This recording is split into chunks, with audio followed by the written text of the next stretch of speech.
Hello, everyone, and welcome to the fourth official installment of the FanBase podcast, where a bunch of us people just get around, talk about our interests, talk about anime, and specifically today, our focus is on voice acting. I have some very wonderful and talented people here with me, but before we get to the wonderful and talented people, I'll reintroduce myself. My name's James, but I go by Fuffy online, and I am here joined by my wonderful friend Wildboar, or Sean. How's it going, man?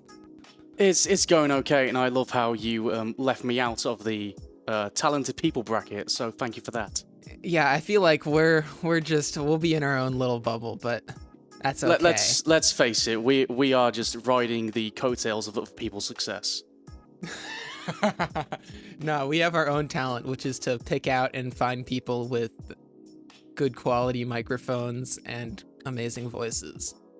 Speaking of amazing voices, the amazing voices that we have joining us today, I'll go in order of how they're listed here. We have GeoffButler. Hello. Hello. How are you doing? I'm doing all right. All right. And then we have Lunafreya with us.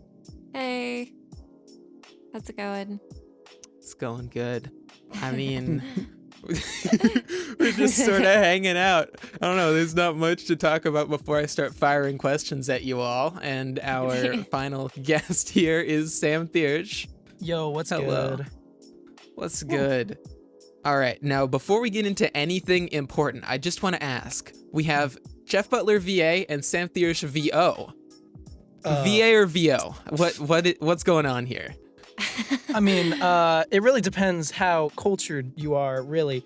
It's true. As in, I'm a dumb caveman. I'm pretty sure it's probably whichever voice, like professional voice actors account we saw first. It's like, oh, they used VO. Oh, they used VA. And then we just took that or something.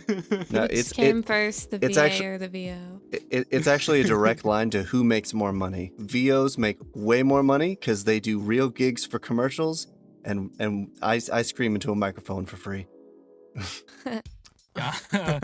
I mean, either way, we're both screaming into a microphone. No. Yes. I also scream into a microphone, but my name does not have VA or VO. You know, Is there like a some secret third people- option? Voices? Yeah. Voices. Yeah, there we go.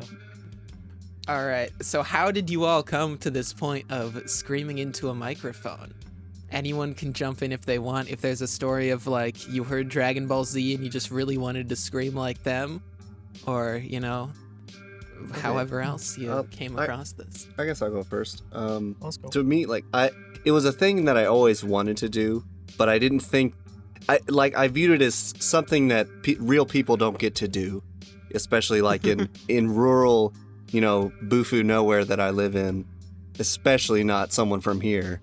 But like people would always tell me I do great impressions of people, and I learned that's not obviously how you get work, but it let me understand that I had sort of a natural control over my voice and what I can do with it, and I really like to entertain. Whether or not I'm good at it is still up for debate. But with the pandemic and everything, I decided to take like this heaping savings I had and just set it on fire, basically. And Nice. because I was going stir crazy, so I decided to refit this empty bedroom I had full of really expensive audio gear, so I could actually make a legitimate shot at something I've always wanted to do. And also, working a 9-to-5 job is the worst, and it crushes your soul. So let's not do that anymore. Mm-hmm. Yeah, that's a nice thing to just, if anything, if you're stuck inside, you might as well put it all towards this. Right. And there's still so much I'm learning along the way. I did a whole bunch of research before I started, so I could, hopefully start off on the best foot that I had. I learned a lot about demo reels, and I learned a lot about audio production in general, which I also had a leg up on because, I was a musician for good chunk from like when I was like 13 to 25. So I had a good leg up. So like I wasn't sitting around going like, I want to be a voice actor. What's an XLR microphone? So I had that going for me, which I'm thankful for. But right now I'm trying to learn how to basically focus my brand, and build that, as opposed to Got it. yeah, as learning how to sell myself as opposed to like, well, see, I do a dynamite Carl Weezer impression, so basically you should hire me. Do you? Do you do it? Dynamite? I don't know. Well, I've been told that I do from time to time. Oh Okay, my you're god. hired. You're hired instantly. Give me money, Here's your please. Oscar. Amazing. Oh, that's great. All right. I guess I'll go next. So hello, it's me, Sam. I've always been kind of an eccentric kid, and I started drumming when I was like 7, and then at senior year or junior year of high school, my friend showed me this little game called Dungeons and Dragons 4th edition. 4th edition sucks, so when I started playing 5th edition, I started dungeon mastering, and that's when I really started getting into playing different characters. At first, it started like everyone else, funny voice, haha. But then I slowly started doing more research on how to be a better role player, and I was like, wait, this is just acting. And then I started watching Critical Role, and then I was like, wait, these are all voice actors. I want to do that. I want to be Matthew Mercer. Don't we all? Yeah, Yes. yeah. True. But yeah, after that, I kind of just started taking classes. I actually got the privilege to take a class, or a few of Rick May's classes before he sadly passed. But yeah, and then I started taking some more classes in Seattle. Now I'm in Texas studying theater in college. Go. Nice. Awesome. Yeah. I guess I'm not. Yeah, you're next up. Go ahead. So I've always consumed like anime and video games and all that good stuff, and I've always been like, oh, I would love to do that, but I bought a Blue Yeti when I was like 15, and I was on like behind the voice actors for like a week, and nothing came of it, and then I like forgot about it. But then, so I went to school for journalism, and I did both print journalism and broadcast. And so through broadcast, I kind of learned how to, I guess, like speak in front of the camera, microphone, and edit things.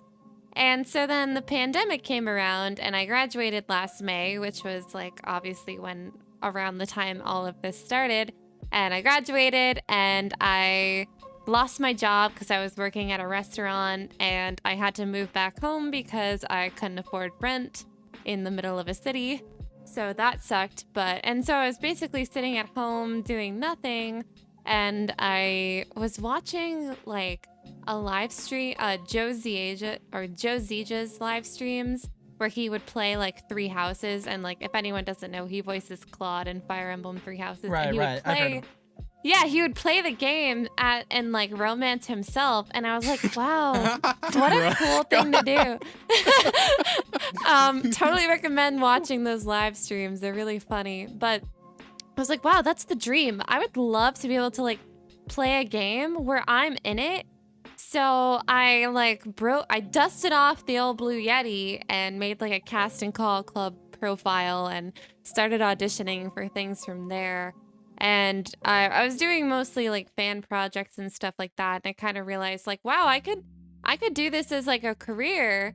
So I started, like Sam, I started taking classes. I've taken a lot of classes at this point, and now I'm like more working on coaching and hopefully getting an agent soon.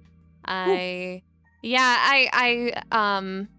do this full time now, which is awesome. Oh shit! Damn. Yeah, Okay. I do commercials and video games and mostly indie stuff at the moment, but I do a whole lot of YouTube narration.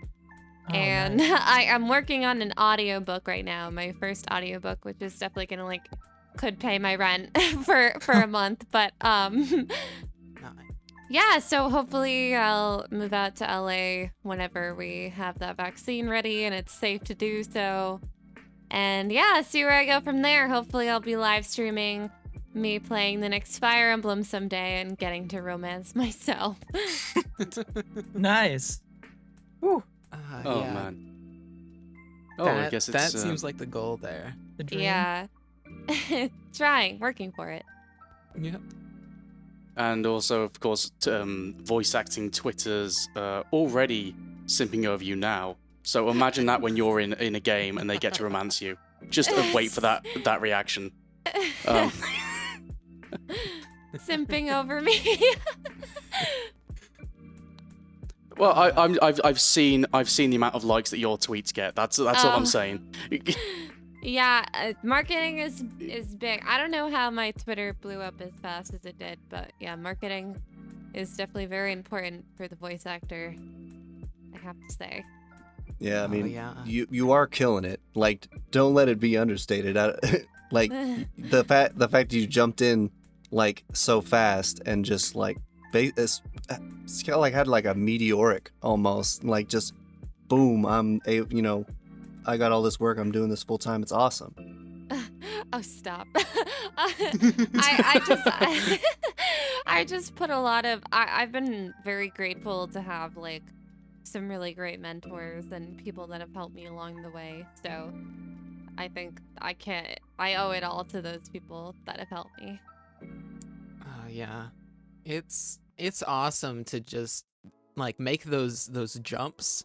I think it's really cool to have. I tried to gather at people who are all taking being a voice actor seriously, but at least people at like different stages, because I wanted to have this kind of conversation. And now I want to ask, sort of relating to that point on mentors, just what is one big jump or realization? This again just open floor that any of you have made. In terms of just upping your craft, be it when you finally realize that, maybe you shouldn't have a USB microphone or, something further than that. Yep. You go ahead, Jeff. Oh, fuck. You go ahead. No, it's all you. right. You go. I sort of like took it from the standpoint of like, I feel like I waited too long to start this. So I didn't have time to lose, with and not to say that like, oh, if you have a USB microphone, you're wasting your time, but that like I knew that like I'm an adult and I have bills to pay. A USB microphone doesn't pay the bills unless you are like pre-COVID days where you could audition with a Blue Yeti in a treated room, and then they'd say, wow, you've got it. Come into our fully furnished studio with a Neumann U87 and we'll knock this thing out. Yeah. You know what I mean? So I knew that I had to take, this knowledge that I had about audio equipment and try and do whatever I could to get the best quality sound. And like, oh, geez, I'm rambling. No, keep going. It's interesting. Yeah, it's right now, like my biggest realization is like just trying to like deal with the like feeling like nobody cares about what you're doing, and like it's rough because it's just the fact that they like people just don't like, and for a really long time they won't, and getting over that is something I'd recommend. Say if there's anyone listening who like is feeling that, is that like you just have to keep working. You see, you go on Twitter and you see people that are it feels like people are constantly announcing things. People are constantly, doing stuff that you feel like you're not doing enough. That always happens, but it's just because it's on Twitter. It's all in your face all the time.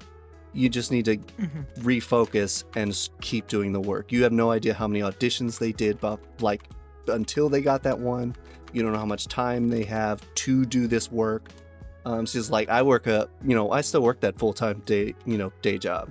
So unfortunately, I don't have as much time as I would like to. to focus on marketing and my brand, and so it just has to be, little by little. So far I've been focusing on meeting people, and I've met, I've been fortunate enough to meet some people I never thought I'd get to like hang out with on a regular basis. And you just don't be a dick, be nice to everyone. You have no idea what is gonna come from that. You know what I mean? Yeah. Mhm. Yeah. It's the truth, Do you want to go? Don't be an Sam? asshole. Period. Yeah. Oh, yeah. Okay. So sorry. I sound like I just fucking woke. No, it was okay. So, my most recent big realization, came from my theater classes actually, here at the University of North Texas. My theater teacher kept talking about letting go for your performance and just letting all of your prep work stand as it is and just having no thoughts in your mind and just going with your performance to get the most honest and usually the best take out of yourself. And I found that definitely applied to voice acting. And a metaphor that I heard on the Crispin Freeman Voice Acting Mastery podcast. It's very popular. If you're not listening to it and you're a voice actor, you should be. It's so good. Yes. And his analogy was that with a lot of crafts, it's all about putting an effort to do your thing, in the moment at least. It's like he compared it to swinging a sword. You have to put in like some sort of strong like effort or energy into it. But with being in the moment and doing your performance, it's more akin to shooting a bow and arrow and letting it go. So you hit your target instead of letting your thoughts bog yourself down and ruining your take. And that's my most recent realization for acting. Yeah, that's a good one, and it's really interesting to be able to pull things out from other areas that are similar, things like theater. For sure. Which acting is acting. For me, I got to take one theater class in high school, and the rest was me being a stupid nerd in calculus and whatever. But in that one theater class, I probably had the most fun of all of high school. Oh, and like just got to realize the parts of acting that are more than just, oh, I just do a silly voice or something, but it's really about getting into it and understanding the character, but then also not overthinking it. Yeah, being able to let go is such an important skill, I think, as an actor. Mm-hmm. So I think the thing that and funny you bring up Crispin because Hell yeah. I was also gonna bring up Crispin. Hell yeah. So I had a coaching session with him yesterday. Oh, what? Okay, that's oh my god. I super, for all you voice actors listening, absolutely, if you can't afford the class, listen to the podcast. If you can afford the class, take the class. He is like on a whole other level in terms of just like I have to say, before when I first started, it was for me, it was all about like people hearing my voice and getting cast in things and getting to announce that I was cast in things, and like that's very rare for actors because there's gonna be 1,000 rejections before you book something. And so and one of my mentors and a really good friend of mine, he was like, you need to focus more on just like having fun and understanding acting. And also Richard Horvitz is a really great person you should listen to interviews that he does or take a class with him if you can, because Crispin actually learned under him too. And it's all about like having fun. And as Richard Horvitz says, like, think of it as like play, like playing pretend. Yes. And the more I started doing like acting for myself in terms of just like, even just like going out and buying a monologue book or taking classes or stuff like that, it's so much better than like only focusing on, is this audition gonna be cast? Is the casting director gonna say this is the one and I get to do this thing? But now it's like, especially with Crispin, you learn the nuance of acting and just reading up on like acting theories and like different techniques. Like I'm currently trying to learn Meisner a lot better, and just like understanding like the little bits of a scene and the subtext and just going so deep in. Oh yeah. And watching, like, I just watch like Western animation, like shows I like for kids even that I wouldn't even watch, or movies, and just like looking into the acting choices that were made and like seeing what can I do with that, and like how can I use what they're doing there.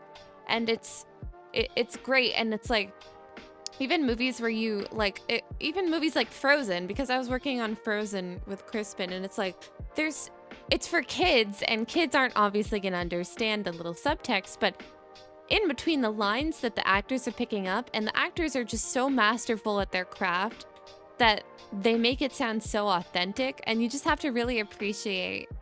And you get so much more of an appreciation out of consuming media than just like, because I used to go to the movie theater and just watch the movie, but now I go to the movie theater. Well, I don't go to the movie theater anymore. Now I sit down and watch a movie, and really appreciate the choices that were made in the acting and how that came off. And like even in video games too. And it probably makes me look way too hard into video games and media and all that. But it definitely, it's just like, once you are able to appreciate the craft of acting, it becomes so much more fun and so much better than just like audition, rejection, maybe booking the gig, maybe, and all that kind of stuff. If I could just piggyback off what Luna said, like when I first started, I didn't understand the concept of making decisions.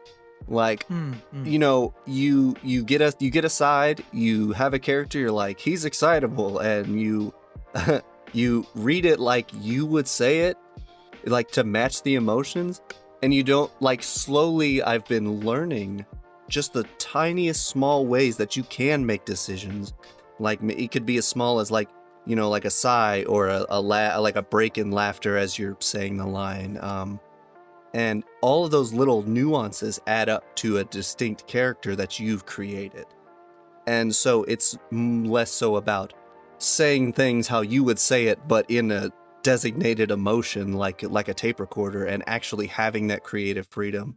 And, you know, that feeds back into acting for yourself, as opposed to like, what do you think this person wants? Because you're much more likely to stand out if you are doing something that is, you know, good for you creatively, for like fulfilling for you to do, because sometimes the director doesn't even know what they want, but they'll know it when they hear it, and hopefully when they hear you. That's so true.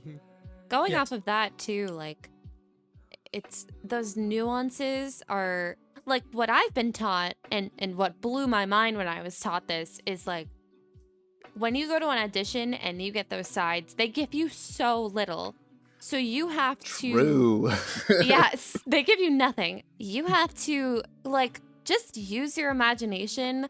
All you right brain people, just use your imagination and come up with a whole backstory, and use that backstory for, like, reasons why you make those choices, like Jeff said.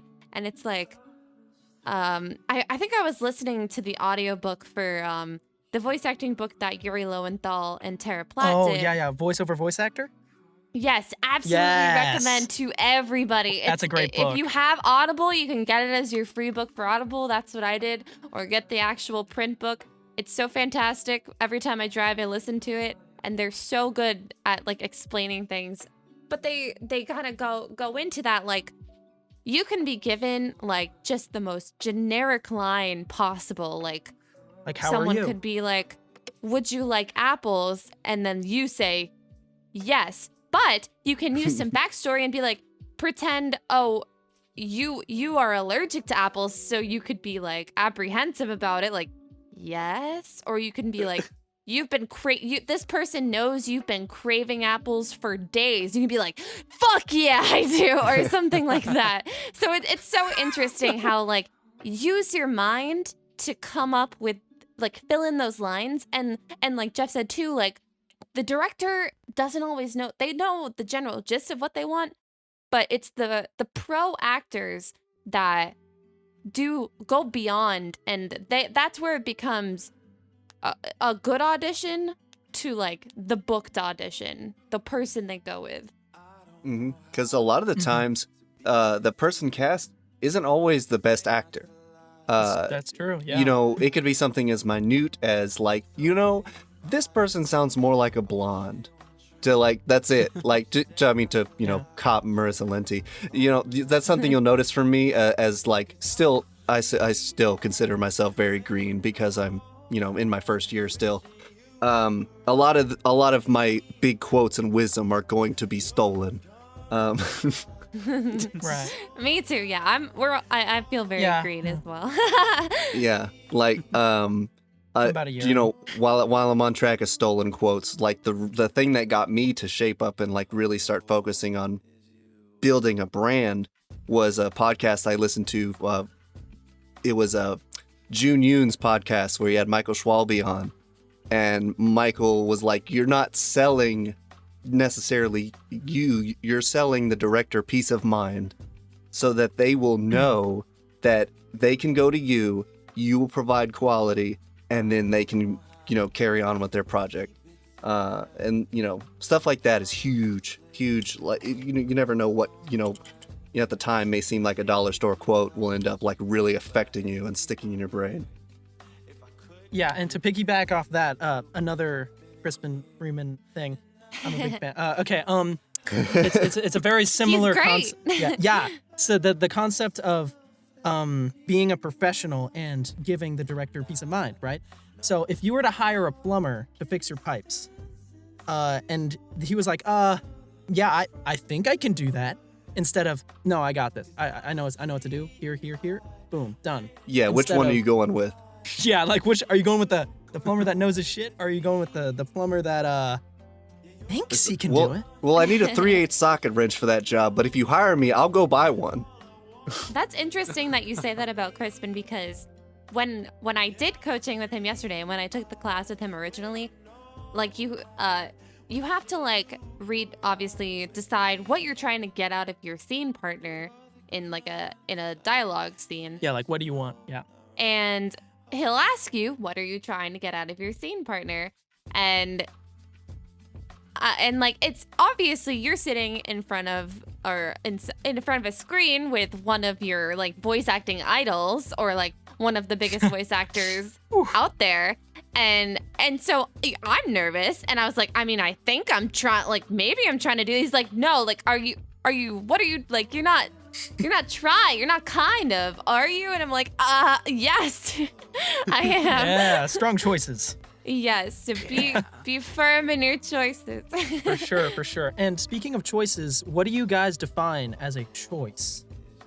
Like, to get more specific, what do you guys mean when you say choice? Because I find it's different for different people. Yeah, it like entirely depends on the context of the character in the scene and what's provided to you. Because a choice can be as little as like a chuckle into the line, or it can be as big as improving a line if the audition allows for that. So it all depends on what you think. It's a combination of what you think you can get away with and what you think will fit and make you stand out in a good way, not in a bad way. Got it. And what about you, Luna? What do you think?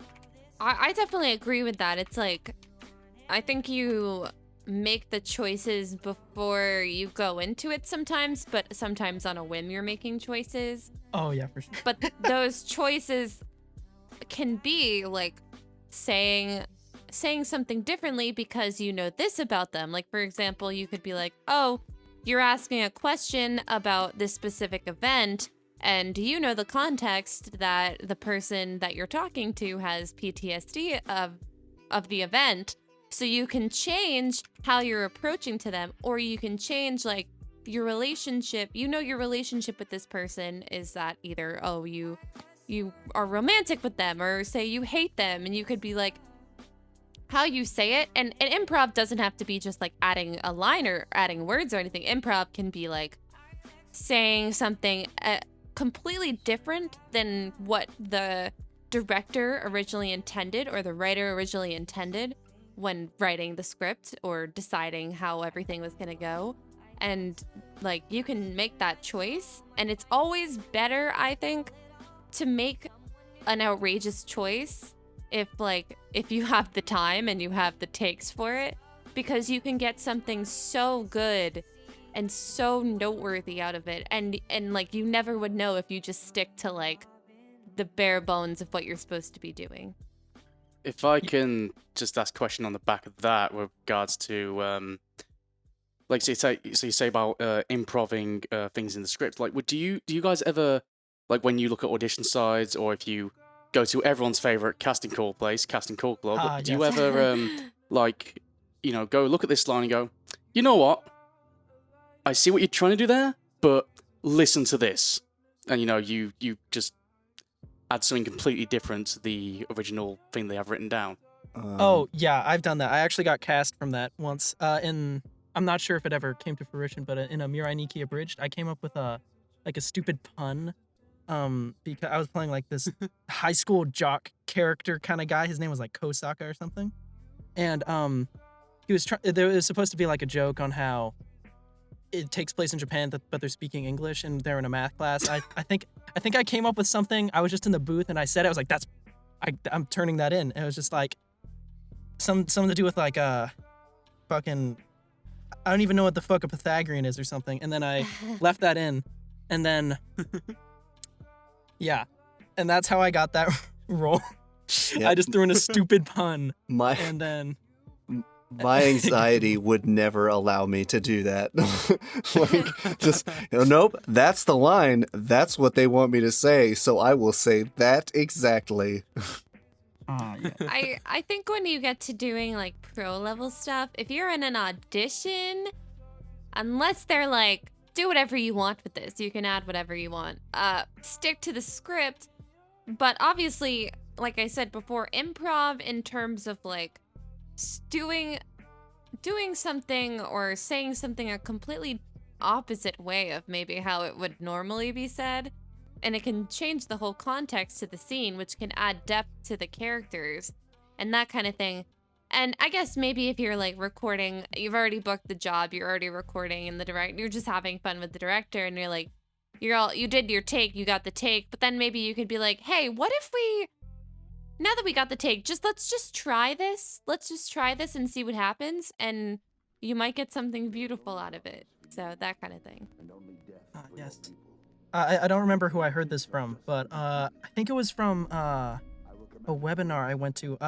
Jeff, did you? It's in that server that we were both in. I forgot who was doing it, but there was a webinar. Was it Milo? I think I'll find the Milo. name in just a second. Speaking of Twitter, and he's like, I think he said, just make the casting director laugh and you'll be remembered or something. Trying to think. yeah. Sorry, yeah, but yeah, I'm sorry, I can't remember which one it is. I've done a lot of classes. Maybe it was Rachel Messer? No, I wasn't. I haven't done one of Rachel's classes yet. Oh, was it a free webinar? Yeah, it was a free webinar, and then they offered a workshop after it. Give me a second. You guys can move on. I'll find the name. Was it Okay. PCB? The AMA they did? He'll get it. He'll find Okay, it. all right. Go Find on it. without me. I'll be back. All right, I have this question written down here, and I think it's a really fun one. We talked about imagination and improv. If you were to imagine yourself in your dream role, what would it be, and why would that be, your dream role? Oh man, that's so hard. Can we say multiple? I feel like I have a couple. Sure, just spitball whatever comes first. I would love to be in a Final Fantasy game because obviously, Duh. I love that series, and I think it would be so cool to be playing one of my favorite games and just hearing myself, which I guess could be a good and a bad thing because hearing yourself, that's scary. Oh yeah. And this one's kind of ridiculous, but I would absolutely love to be like the voice of like a doll or a toy, and then have like a show or a movie that goes with it, and just like, because I used to play with dolls all the time, and I would watch like the Barbie movies and like, I don't even know, like all those like doll shows that they used to sell the toys, and I would love to be in one of those kind of things. For me, Yeah. because I have probably the biggest VO man crush on Troy Baker. Oh, who doesn't? Damn. I know, like it's pretty basic, but like so my dream would be to be like something as emotionally impactful as Troy Baker was in The Last of Us.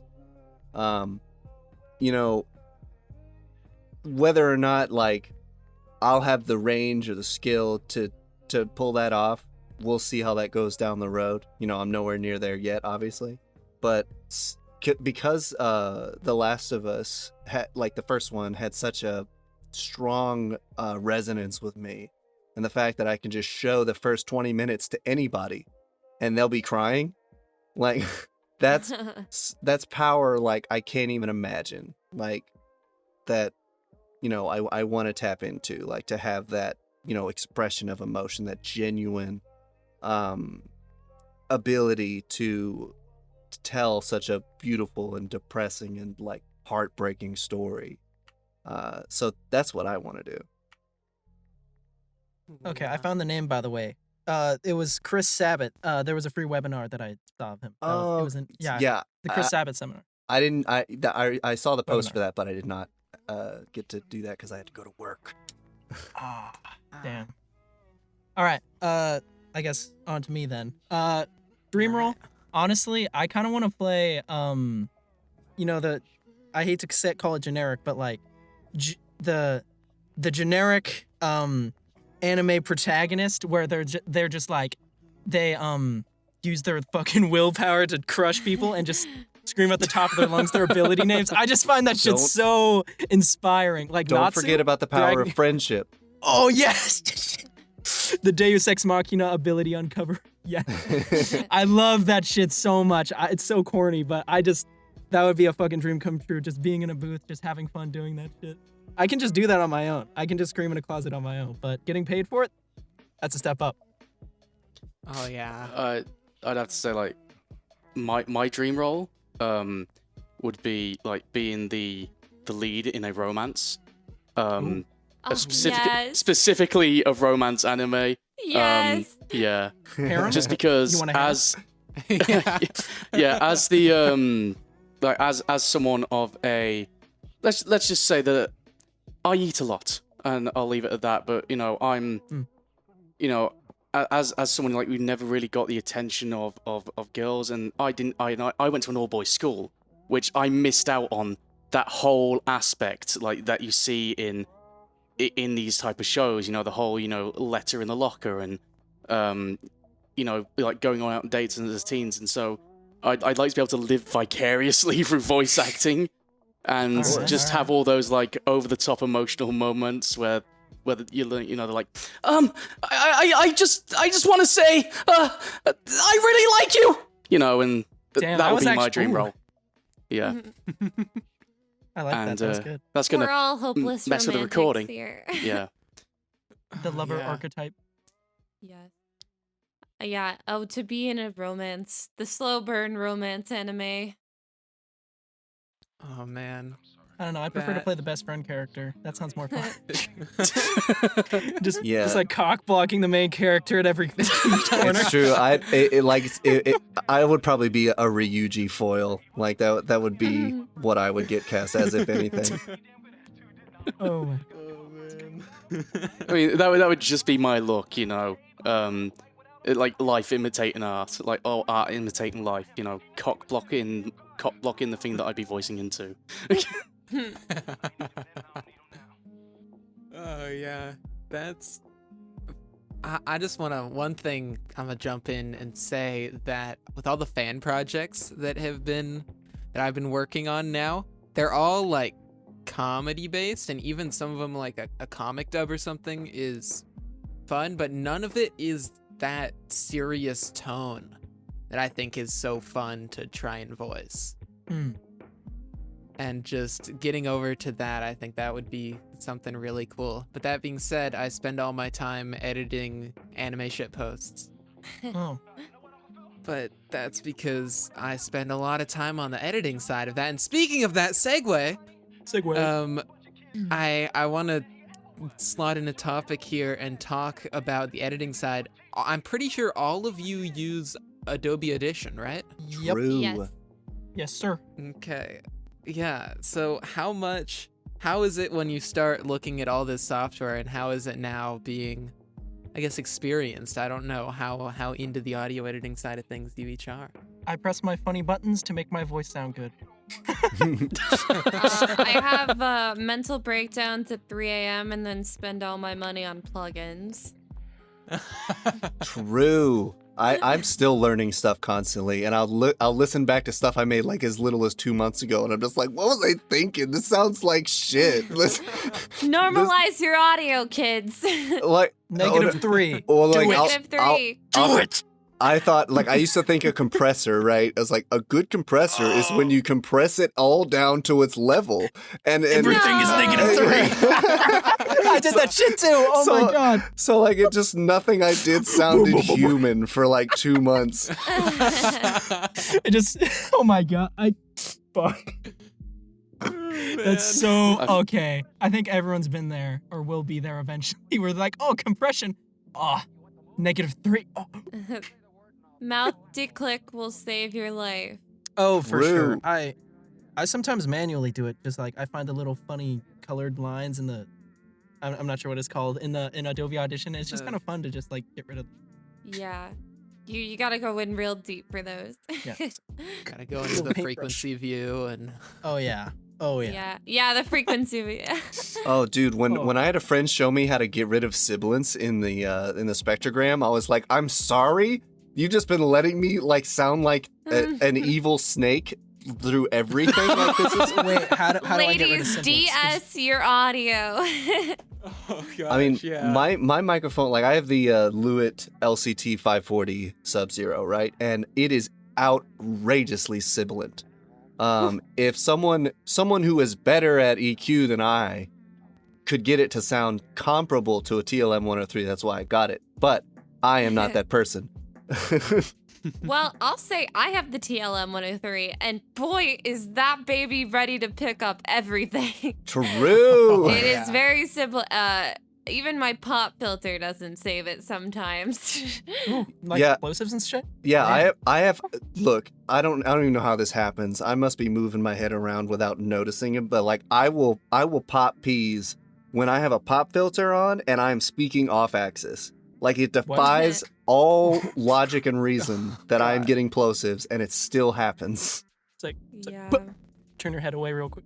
Every time you should just incorporate that into daily conversation. Oh yeah, sorry, I'm just a voice actor. People think you'll be possessed. Yeah, you're just like turning your head away every time. You have like a twitch. Or Hey something. pal, how you doing, pal? Hey, pal.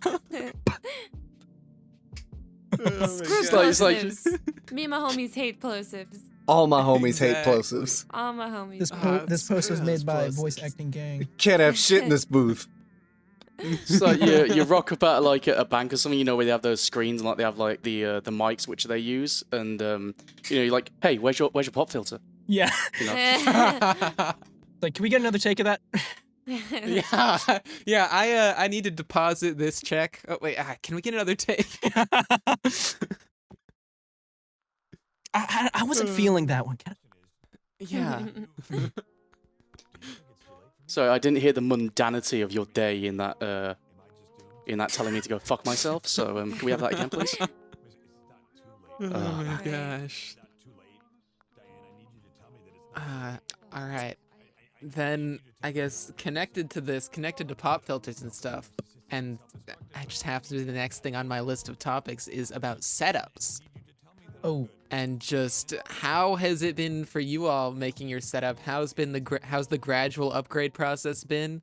Are you in a closet covered in sound foam? yes. You know, Yeah. Yes. yeah. I'll say it's that been makes very sense. hot. Yeah, what's it like in your closets, guys? My process has steaming. been quick, obsessive, and expensive. Oh, ain't that the truth? So like I started with like just a like a shitty ISO shield that didn't do anything, and an AT2020 that's now my desk mic that I'm using right now. But that quickly turned into I need PVC pipe, comforters, moving blankets, foam. And then that turned into I need a tube preamp and I need a new interface, because apparently my interface, this is how like green I was, my interface did not provide enough phantom power to my microphone. So Wait, what? yeah. But It it's just still wouldn't work. it still worked. That's why I had no idea. It was Huh? enough to work, but it sounded like garbage. Like Oh. it sounded so Aw. tinny and hollow and cold. Just because it was like, it only had 18 volts phantom power. I had no idea.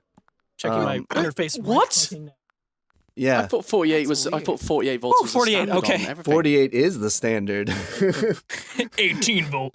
But for some reason mine only had 18. And now, I have a new interface that's on my list, and I think once I have that and I get better at EQ, I will finally have been able to achieve that elusive broadcast quality that we're all after. But, that's the last piece of the puzzle. Hopefully Mr. Sandy Claus can help me out with that. Yeah, I was the same way. I started with my Blue Yeti that I bought when I was 15, and I'm 22 now, and that was still kicking, and that wasn't enough, and so I bought a AT2020 USB for some reason. Ooh. And I was sitting on the Fucking floor scam. of my closet, and that was fun. And then I was like, well, I kind of want to actually have a booth. So I obsessively cleared out my closet and covered it head to toe in foam, lights, moving blankets, all that good stuff. Bought an AKG P220, which I'm using right now, and I use that for streaming and classes and whatnot. Then I got a friend of mine, he had an Electro Voice RE20, which is like the microphone that they use for pretty much every rodeo broadcast anywhere, and a lot of streamers use it. He was getting a new mic and he was like, I don't need this anymore. Do you want this? So I switched to that one, and that was awesome. And then finally I was like, we're getting the TLM 103. It's happening. And in terms of interface, I had the Scarlett, which everyone seems to start with. Yep. I do not Same. recommend it, honestly. I would recommend anything but the Scarlett because it has so many issues. Love it and hate it. I have the Audient ID4 now, which is great. And if you ever want a channel mixer preamp, I have the DBX 286S, which I don't even use that much, but I do a lot of YouTube narration, and it basically does all your editing for you as you record. So it's really nice when you just want to cut down on editing time. Oh, right, it's my turn. Oh yeah. Shit. That's your cue, Sam. Shit. So, foam and okay. So, I started out in my closet like everyone else. Blankets, and I had an old beat up Blue Yeti from my middle school Pokemon Let's Play days. Those videos are long gone. Do not look for them. I swear to God. Link in the description. Link in bio. Link in bio. Episode 50. Okay. So I started with that Blue Yeti, and I did not know for the longest time that USB mics give off this faint So when I- yeah. yeah. So when I turned up the gain, I was like, "What the fuck is that?" And I was like, oh, it must just be the monitoring, right, on my Blue Yeti.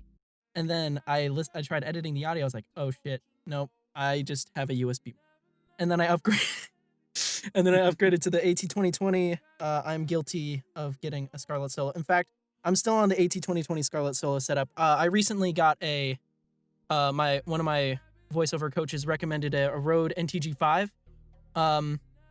It's a shotgun mic.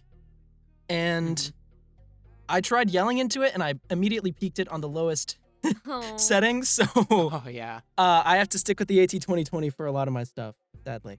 But I will eventually upgrade to something else. Currently, I am in my closet in my dorm. I have a 1 by 1 foot space that I am standing in, and like it's literally like 2 by 1 in this closet. Oh my god. With foam. I got some rechargeable lights that I taped to the wall.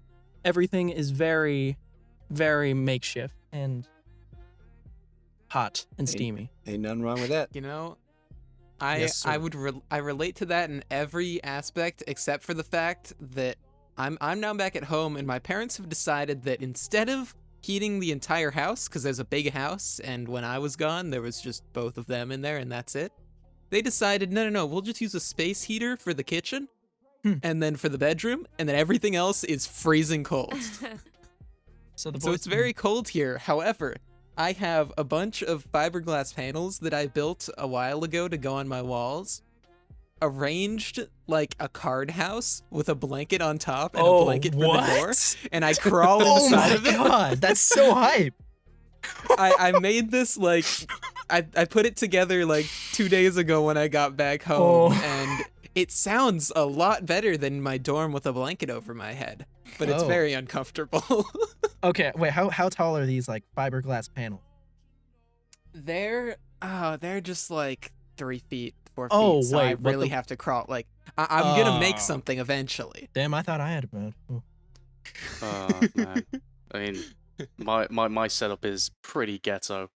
Yeah. So I originally just had a mic stand, and I would just like put this thick coat on my head and record things on that, and that was using an NTG2, which is the little brother of the NTG5. Because I have that from my job of being a cameraman.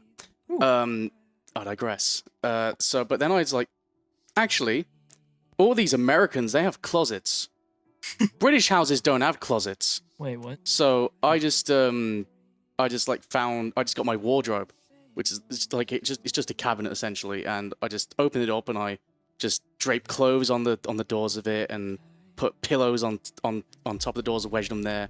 Got an iPad, like a tablet holder, which would hold my copy, and then I just attached my AT2020, which I had at the time, just to the base of this cabinet, and I thought, yeah, this sounds a lot better than just being like downstairs and just with a coat on my head. But then I realized something else. The entire room is open behind me. So yeah, that is still getting all of that horrible room noise, and I then decided to make the dive to buy a load of PVC and acoustic blankets. At the moment, it's just a PVC frame. There's no acoustic blankets on there. The acoustic blankets are coming. But yeah, I'm We'll get looking there. forward to being a member of the PVC gang. PVC gang. Yeah. So wait, is the PVC portable at all? Like, well, can I tear mean, it if you- down and then If build you it take back it, up? Blueprint- yeah, if you take it apart, yeah. Yeah. The blueprints say to get solvent weld, which is like the one you have to glue together, but the important thing for me is like, because I don't plan on being in this location for longer than a year. So for me, the important thing was to make it portable. So if I ever go to like, because I work away a lot, I'm in hotels quite a bit. The important thing is that I can put it all in a bag and build it in a hotel, take it apart again, and you've got I'm not going to say a good space, but you've got a better space Much than you better. had before. Yeah. Mine, I guess it technically could be like broken down and portable, but I've set it up in such a makeshift way that it would be a real pain in the ass. Like, it's pressed up in like in the corner, and on the wall there is blankets and foam, and on the outside there is more blankets and a comforter. So like it's totally dampened in there. Like I can scream and yell all I want and there's no room noise whatsoever.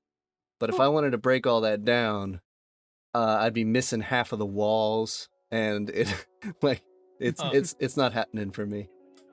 Got it. I just want to say, Jeff, so say you're going for a really intense effort. Do you reckon it could happen where you have like some kind of Skyrim moment where you use the power of your voice and you just create a plosive so massive that it just destroys your entire setup? Oh God. You know what? Considering the fact that I can pull plosives when I'm speaking off axis with a pop filter, who knows what is That would be a possible? superpower at that point. Exactly. I would be Explosive Dovahkiin. man.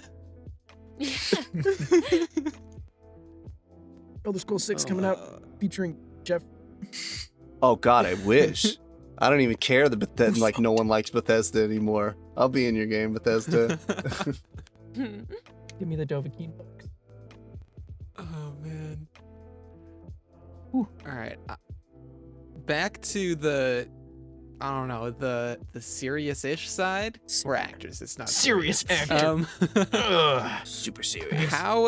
How is, and I guess this can also connect to the idea of marketing, but like how is the search for work going? Be it if you just like search for fun, goofy fan projects or for actual serious work.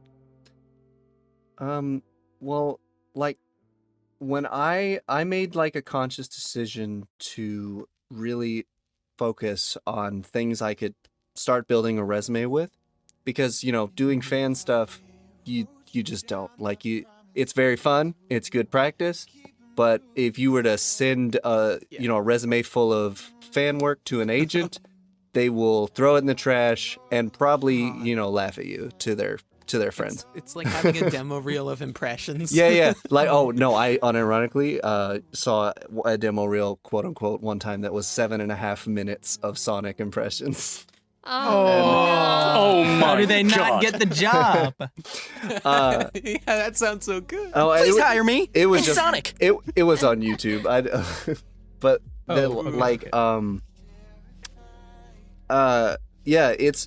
I wish I had more time in the day and like more. This is why I've been focusing more on expanding, my network and just meeting people and trying, not to be a dick to people, because, I can't quite yet afford a, voices.com account, nor do I think I'm ready to jump into commercial space. But, if I wish I had more time to like do more auditions, because it's like, oh, you're typically 90% of the time you will you won't get cast.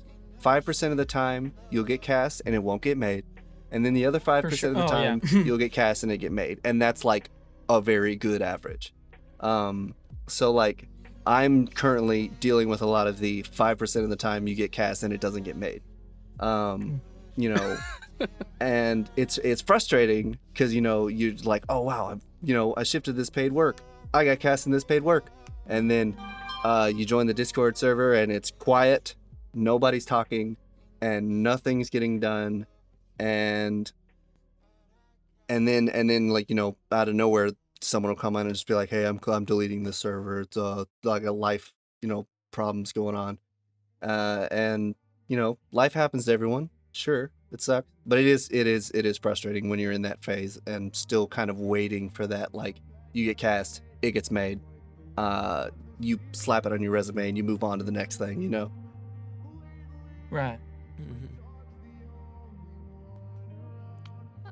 In terms of finding work for me, I've been incredibly grateful and like blessed in terms of like the opportunities I've been able to find and have been given to me within the past like month even, without breaking any NDAs or anything like that. I auditioned for a major anime. I got to audition for a major video game, and I've been shortlisted for a handful of national commercials. So that That's cool. I'm waiting on all those.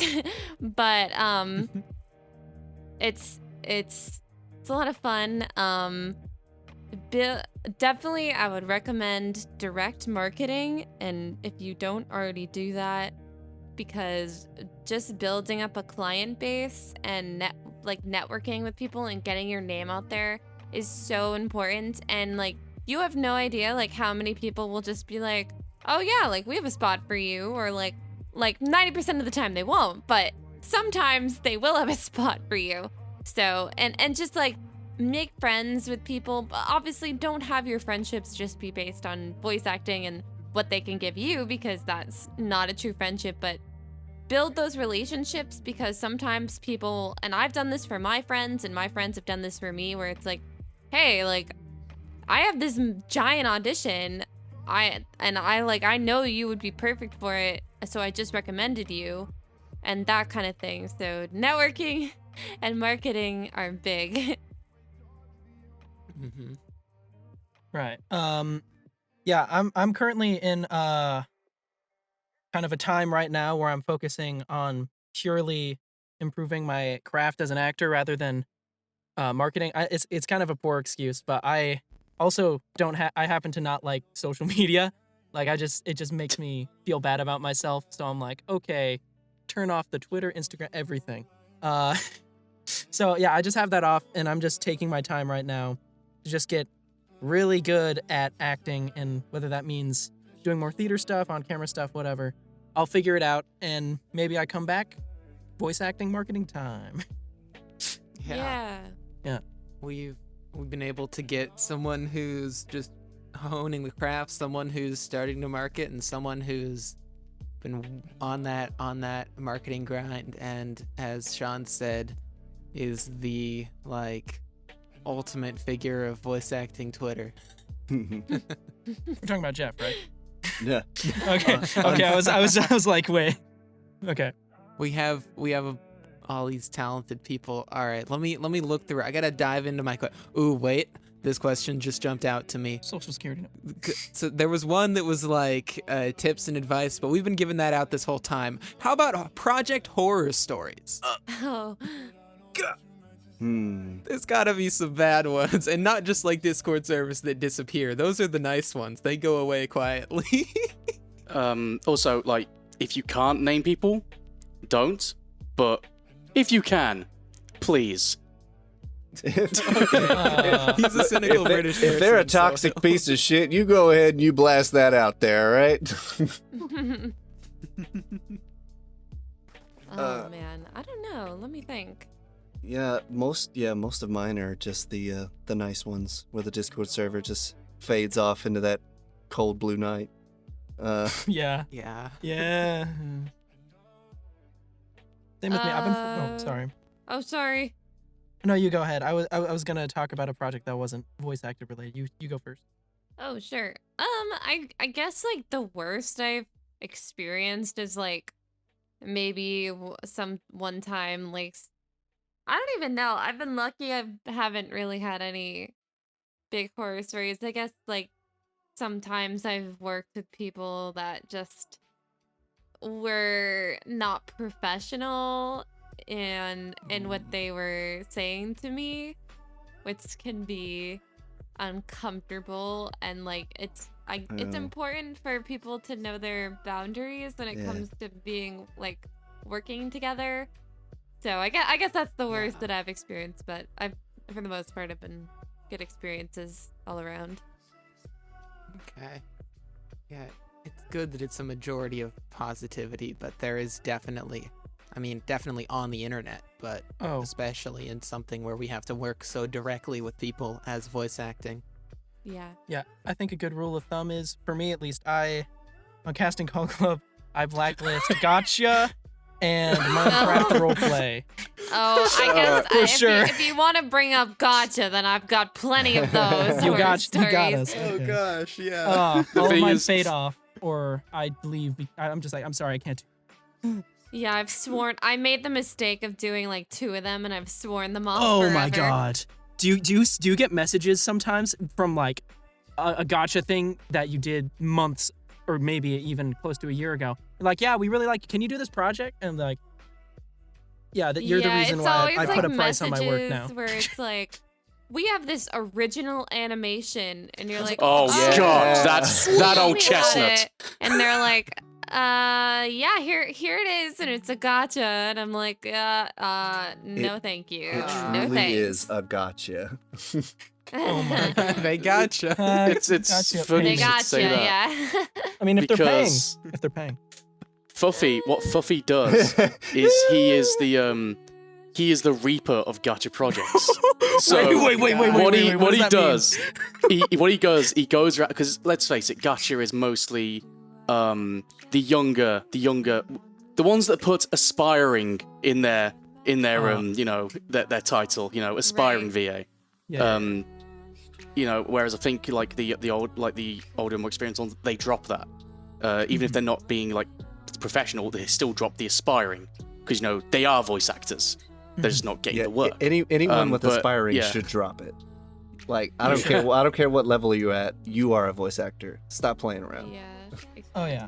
And what Fuffy does is he goes around on these, like, he finds the most shitpost-worthy gacha projects he can find, and he will look through the auditions, and then he'll wait for like the last day, and then he will put in a serious performance, even though he's shitposting.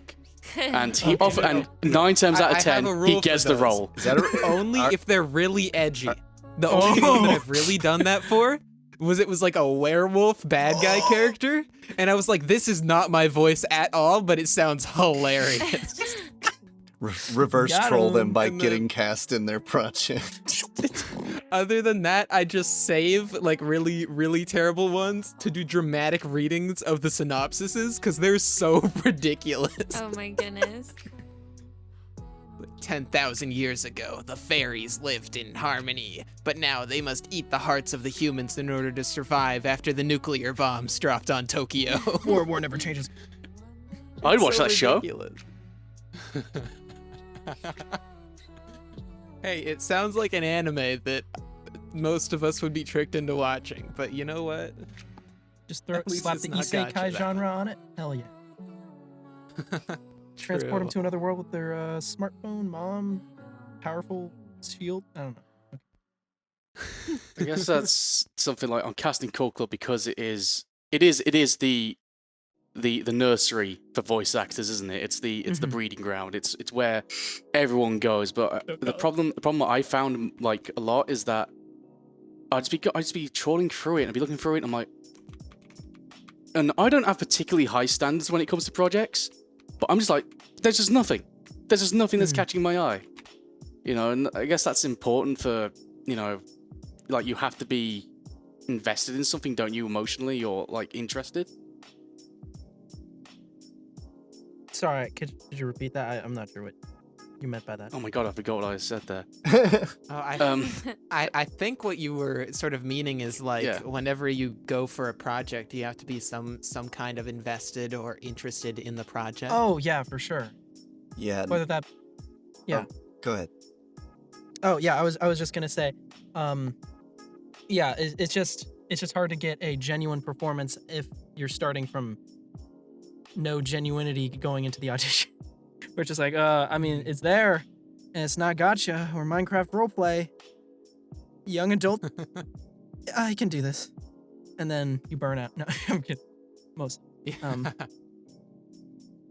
right. Jeff, you were gonna say something? Oh, I was just gonna say, like, don't go into something that you don't want to be a part of, because there are plenty of other ways to practice, because you might actually get cast, and then now you're committed because you've done this thing, and if you do that enough, you say, like, you get cast on all kinds of stuff you don't want to do, and you just don't do it.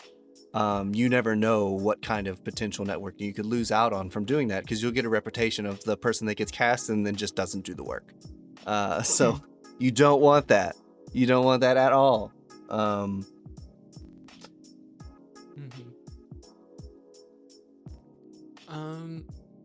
All right, we're nearing, sort of nearing the wrap up stage, but before any of that, I want to ask one more little question and be on a very positive note. Of I already asked you all what your dream role would be, but what's your highlight, your favorite part? You know, a really fun project, or just getting to meet certain people, taking a certain class. Just what's one fun moment that really stands out from you all now? As you're not aspiring, you are voice actors. So what's the highlight so far? Highlight of voice. That's a tough one to put a pin on. Yeah. It's true. For me, it's really any time you are able to come across that audition that really like gets you, where you're like, I have to record this right now. Oh yeah. It's not a matter of like, oh, I could do this, I could pull this off, oh, do something fun, and then you send it off and you forget about it. As much as you should do that every time, it's the ones where you get it and it just speaks to you, and then you send it off and you can't forget about it no matter how hard you try. And in addition to that, I was in Chuck Huber's class, and getting to be in a class with the guy who does the voice of Hiei in Yu Yu Hakusho and Android 17 and Dragon Ball Z, obviously very, very cool. He's super patient and comforting, even if some of the times like I'll be, we'll all be taking turns doing like monologues or something, and then like he'll be giving like detailed criticism to other people, and then like I go and it's just like, yeah, that's good. And I'm like, tell me what's wrong with me, please. Yeah, I feel that so much, man.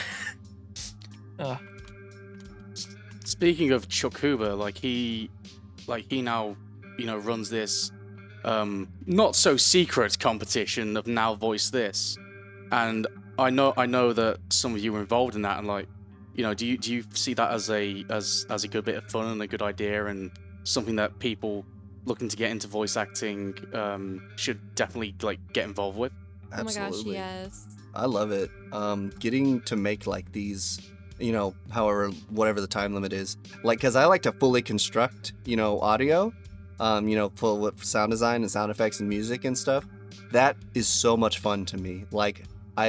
It kind of makes me want to try and find avenues to where I can do sound design for other people, because I really enjoy doing that. In addition to, getting to challenge yourself to be creative in acting, because you just get like a one sentence prompt, and then you have to extrapolate whatever you can from that into whatever time limit you have, and it's just fun to sort of take that challenge and put it out publicly. Yeah, and I did it, but the last one that happened was the first one I did, and I had a ton of fun, and I got way further than I thought I would get. But Same. yeah, right? And Same. I booked something not too long, 2 weeks after it ended. And the person I was talking to, I had a meeting with the person, and it was a pretty big animation project. And he was like, yeah, I found, I saw your audition, and I immediately was like, oh, I remember her from NVT, and she did such a good job. And he was like, that, and you did such a good job in the audition. And I was like, she's definitely the one for the role. So it'll help you book stuff, and your name will get out there. So absolutely do it. And it's great practice too. I say as I need to think of what to do for the next round that's due in 2 days.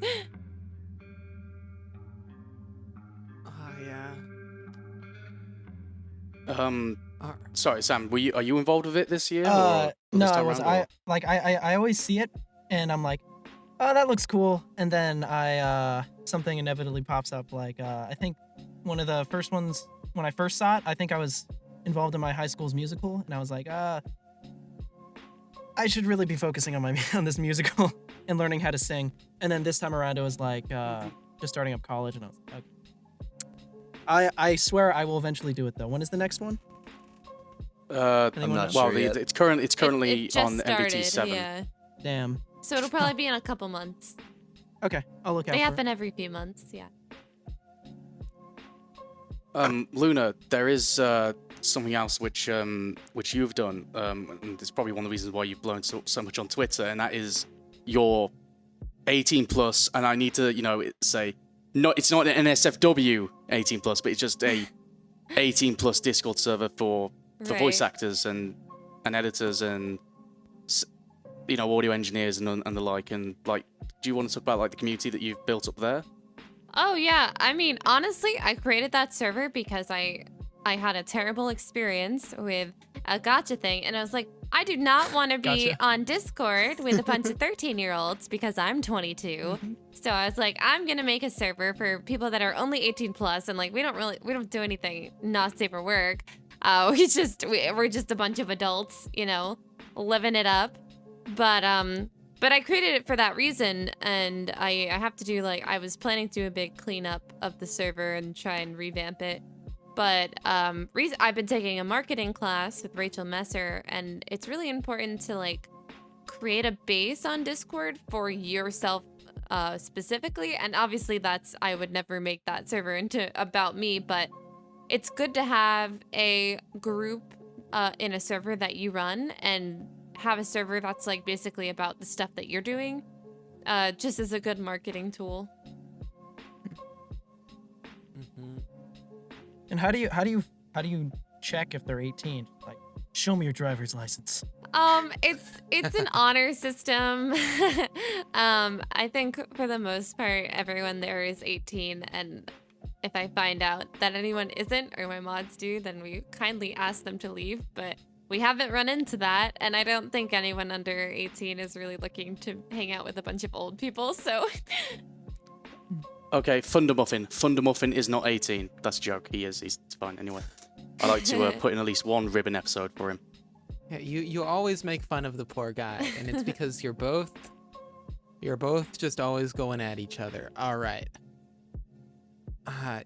I wanna open up the floor now and just ask if there's anything that anyone wants to, I guess, talk about, to promote. We've already a little bit promoted. There's a cool Discord server if someone's a VA who is 18 plus and wants to meet with other nice people. gonna But need is that there one. anything else that you all want to pimp out? You want to talk about how awesome your demo reels are or something? I started production on a new demo reel because after listening to mine, Ooh. about 1,000 times, I've picked out every flaw, imaginable about it. So it's time to make a new one. Ooh, nice. Yeah, demos. Those exist. Those are pretty cool things. Anyways, follow me on Twitter. Yeah, come say hi on Twitter. Subscribe to me on YouTube. I make fan projects sometimes. I did a Fallout. Have you guys played Fallout 3 Yes. at all? Do you know the Adventures of Herbert Daring Dashwood? No. There's a No. radio drama on it. Okay, there's a radio drama in game, and I recreated it. I thought it was really cool. So Oh, slight nice. plug. Yes. Yeah. SamThiersch VO, same thing as usual. Yeah.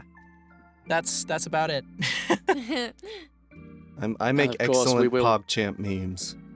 Oh, Oh no. I would ask you to do the face, but I can't see you.